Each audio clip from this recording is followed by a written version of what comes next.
Magandang araw sa inyo mga idol at sa ating mga viewers at subscriber. Maraming salamat sa suporta. At sa ngayon ay magluluto muna tayo. Magluluto ako ng ginataang malunggay o kaya kinunot sa tulingan. Kaya ito, lilinisan ko muna. Tatanggalin ko yung mga tangkay-tangkay na maliliit para masarap sa pagkain. Medyo matagal ang paglinis nito. Kailangan talaga isa-isahin. Pero pwede naman to kahit hindi ka alisan ng tangkay. Ilagay na lang, pero mas maganda yung walang tangkay.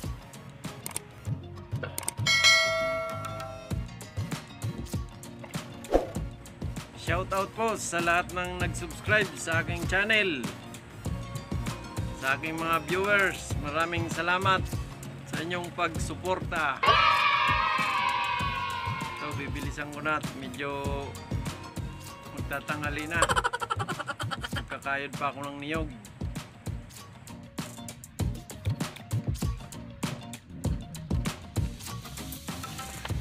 So ito na, unting bilis.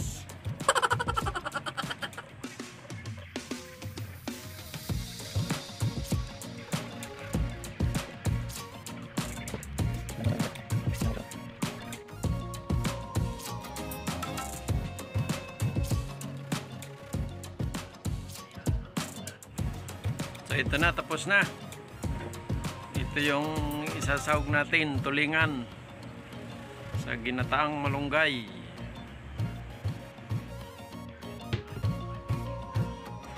Hugasan ko muna ito mga idol.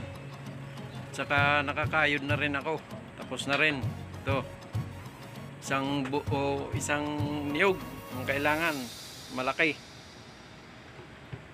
Ready to cook na.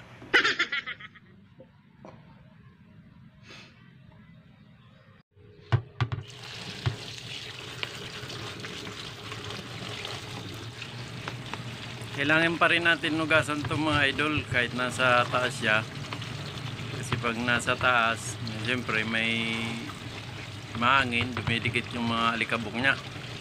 Kaya kailangan nugasan pa rin na maigi.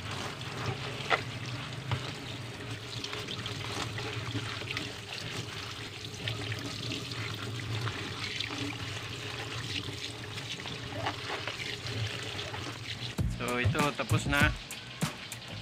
At nakapaggayat na rin ako ng mga isasahog, sibuyas, bawang, sili.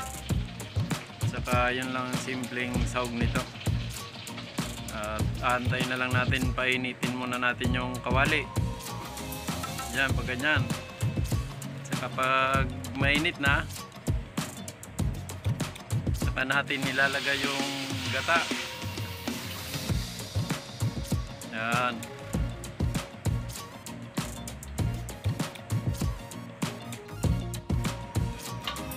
Purong gata yan mga idol.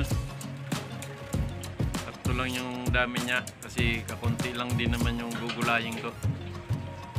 Depende sa inyo yung gata, pag marami, di marami din.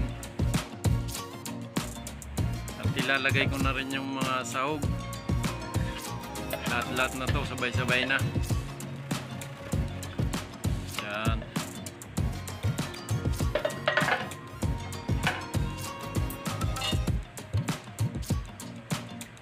Tapos kakanaw-kanawin lang natin bagya para hindi maglinaw yung gata. Yan. Susunod nating ilagay yung sahog para medyo maluto siya. Yung ginayat-gayat kong tulingan, yun ilalagay natin. Hindi ko nilagay na buo yun mga idol. Tinanggal ko yung tinik. Kaya ginayat ko na lang maliliit.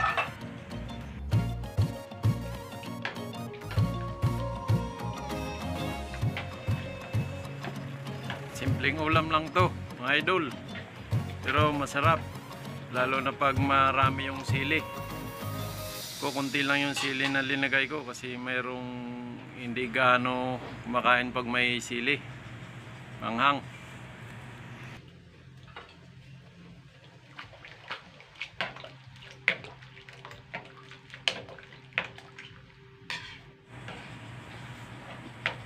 Antayin lang natin na kumulo mga idol habang kinakanaw natin.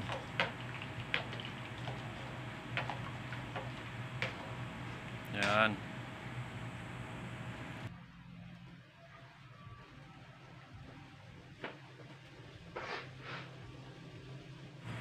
So medyo kumukulo-kulo na. Pwede na ilagay natin lalagyan na natin yung sahog. Yung iniwa-iwa kong tulingan.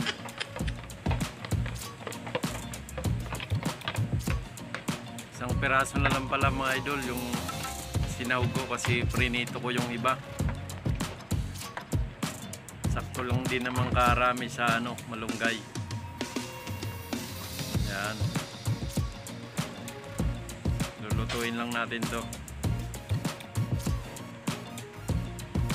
Pero napakuluan ko na yan mga idol bago ko hiniwa yung tulingan. Pinakuluan ko muna para mahiwa-iwa siya kasi pag hindi mo pinakuluan yan na hiwain mo, madudurog.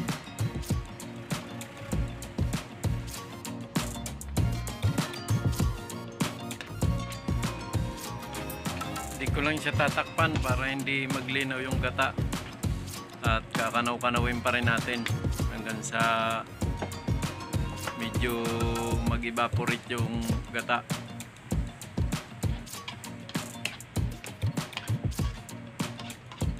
Saglit lang ito lutuin mga idol. Lagyan natin ng kaunting bitsin mga idol. Huwag gaano damihan kasi lalagyan ko pa ng magic sarap maya para masarap talaga.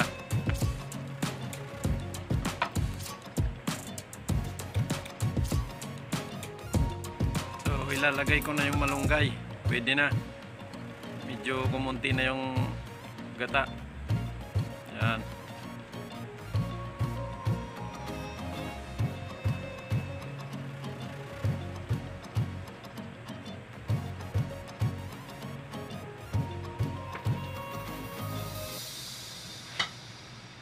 Maraming kanin naman na maubos nito kasi may kasamang prito.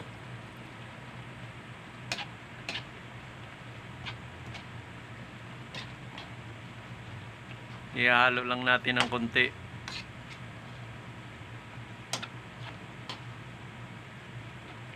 Yan.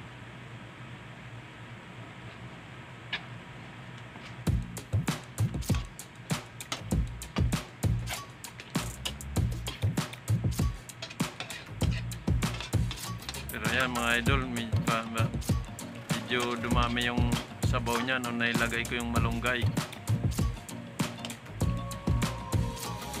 Pero okay lang yan. Pwede naman patuyuin yan o depende sa inyo kung medyo may sabaw. Ako katamtaman lang gusto ko yung medyo may sabaw.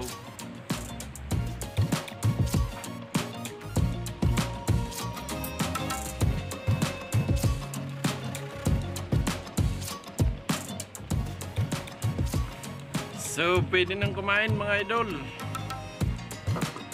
At kung nagustuhan yung video na to, huwag nyo po kalimutan mag-like, share at subscribe. So, ito na mga idol. Tinakpan ko lang saglit para maluto yung sa ibabaw. Pero okay na to, luto na. Luto na lahat. Yan.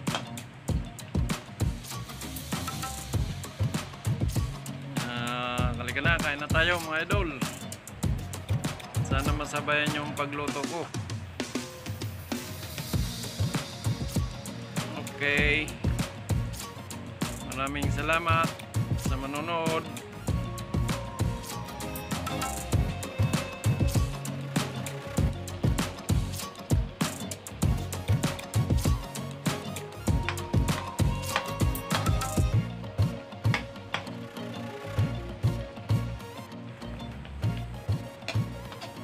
Sarap din yung malunggay.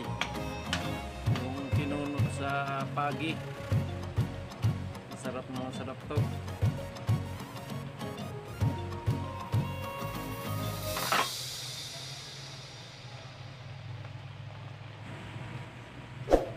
Lagyan natin konting asin